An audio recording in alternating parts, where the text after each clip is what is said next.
Fala galera que já é inscrita no Pautas e Táticas ou que vai se inscrever assim que o vídeo acabar. A análise retrô de hoje é sobre o Fenerbahçe do técnico brasileiro Zico. Foi inclusive sugestão aqui de um dos nossos inscritos. Esse time fez a melhor campanha de sua história na Champions League na temporada 2007-2008. O Galinho de Quintino, que teve basicamente suas experiências como treinador apenas fora do Brasil, conseguiu fazer história com o clube turco, também com uma ajudinha de alguns talentos brasileiros, beleza?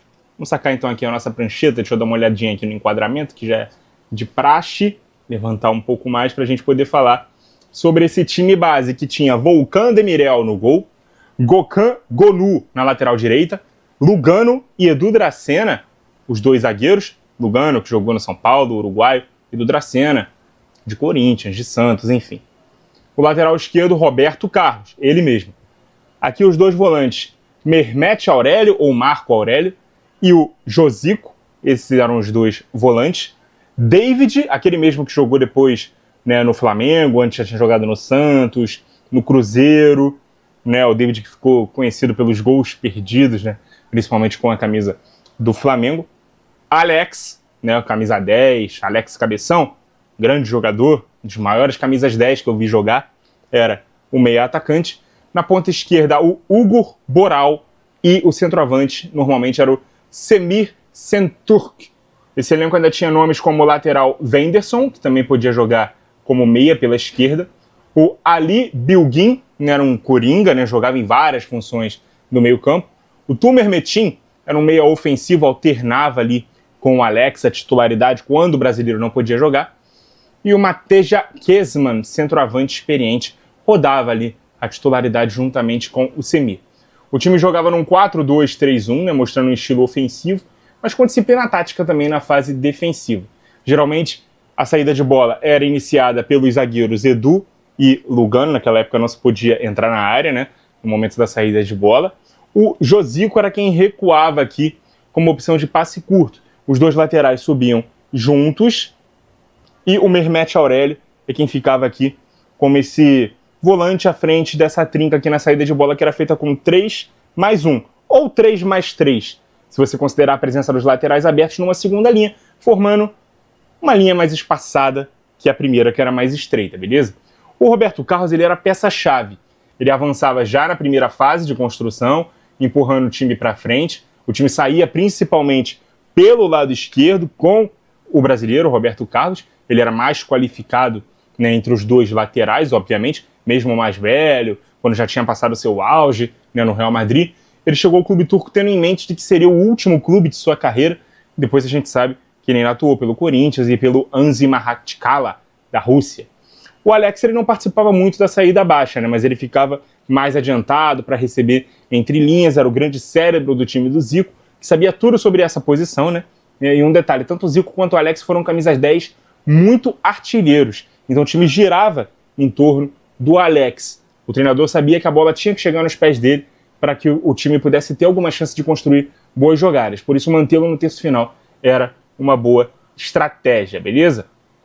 Vamos na fase ofensiva. E a estrutura do 4-2-3-1 virava quase um 3-3-3-1, quando atacava pela presença forte dos extremos, mais o Alex, beleza? O David e o Ugur Boral, eles tinham liberdade para cortar para dentro e abrir espaço para ultrapassagem de um dos laterais. Isso acontecia principalmente pelo lado esquerdo, com as ultrapassagens do Roberto Carlos. O detalhe é que o David era um segundo atacante, né? Aqui no Brasil chegou a jogar como centroavante, inclusive, no Santos, no Cruzeiro, né, no Flamengo.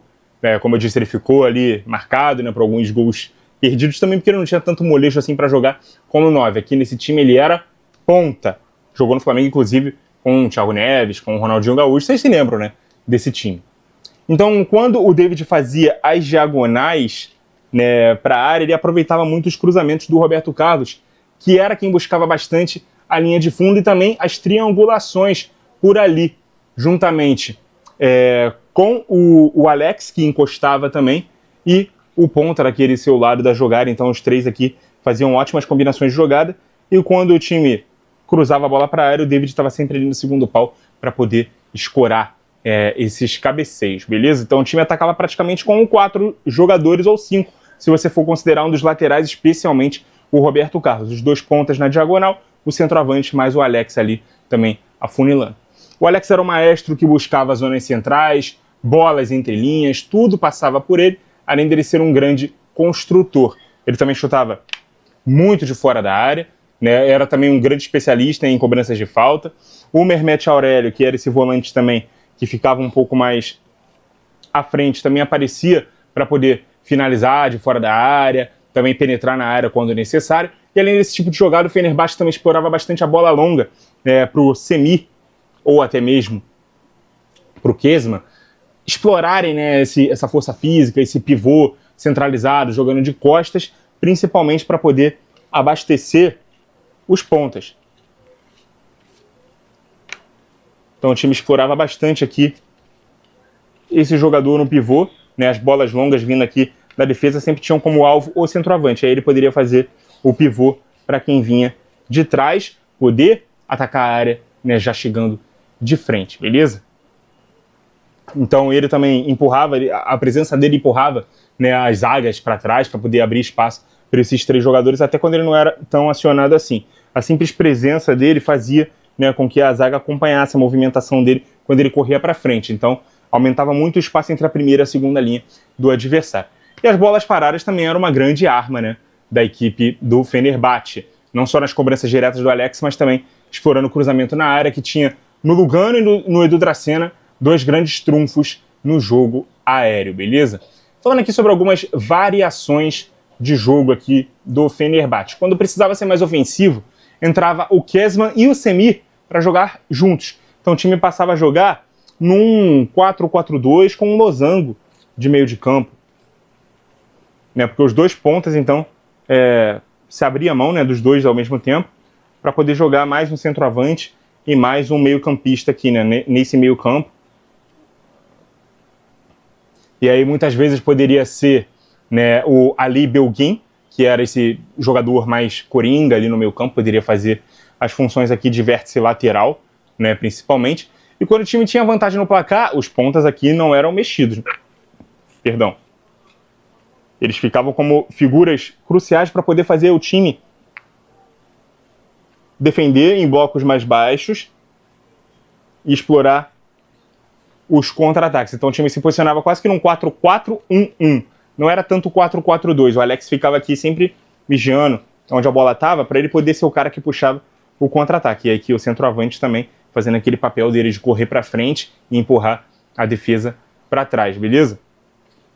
Então sempre que o time não tinha a bola e estava vencendo o jogo, ele baixava as linhas para poder marcar desse jeito. Então tanto o David quanto aqui o outro ponta, né, o ponta esquerda, o Ugor, eles baixavam para fechar aqui juntamente com os volantes. Nesse momento sem bola, o time se posicionava em bloco médio, não era um time que marcava pressão alta o tempo todo e nem ficava lá atrás, né, no bloco baixíssimo, mas se destacava muito sem bola o Mehmet Aurélio no meio-campo, que era um motor defensivo, roubava muitas bolas e dava equilíbrio, e o Lugano, que tinha uma leitura de jogo agressiva, antecipava, ganhava duelos aéreos, tinha uma leitura de espaço também muito grande, se impunha realmente diante dos atacantes. Se precisasse, inclusive, para porrada, para briga, ele iria, beleza? Claro, no bom sentido aqui, futebolisticamente falando. Vamos falar aqui sobre essa campanha do Fenerbahçe naquela Champions. Ganhou da Inter de Milão em casa por 1-0, mas depois perdeu fora, né, por 3-0. Empatou com o CSKA Moscou na Rússia por 2-2 e ganhou na Turquia por 3-1. E vitória diante do PSV em seus domínios por 2-0 e empate em 0-0 jogando na Holanda. Segundo lugar no grupo com 3 vitórias, 2 empates e 1 derrota. 8 gols marcados, 6 sofridos. 11 pontos conquistados. Nas oitavas de final, o adversário foi o Sevilha da Espanha. No primeiro jogo em casa, vitória por 3-2. E na volta em Andalucia, derrota pelo mesmo placar. Decisão nos pênaltis, adivinha qual foi o placar? 3-2 de novo. Classificação histórica do clube turco pela primeira vez nas quartas da competição. E aí, quando chegou nessa etapa, o time venceu o primeiro jogo contra o Chelsea, né? Comandado pelo Avram Grant, que substituiu o José Mourinho no início daquela temporada, ele que saiu, né, da equipe inglesa. Vitória por 2-1, né, do time do Zico, só que ele acabou sendo derrotado por 2-0 no jogo de volta em Stamford Bridge.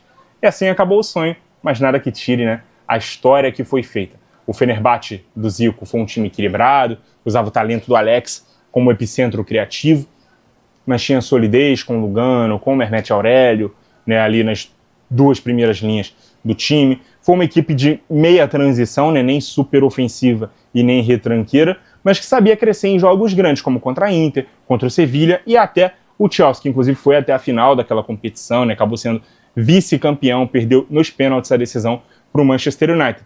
E que legal saber, né, que o melhor Fenerbahçe da história foi quando um brasileiro estava no comando, e vários outros também eram comandados. Não à toa, o Alex tem uma estátua na frente do estádio do clube e é tratado como um dos maiores ídolos do Fenerbahçe de todos os tempos. Muito obrigado a você que acompanhou o vídeo até aqui. Continue ligado no nosso canal. E até a próxima!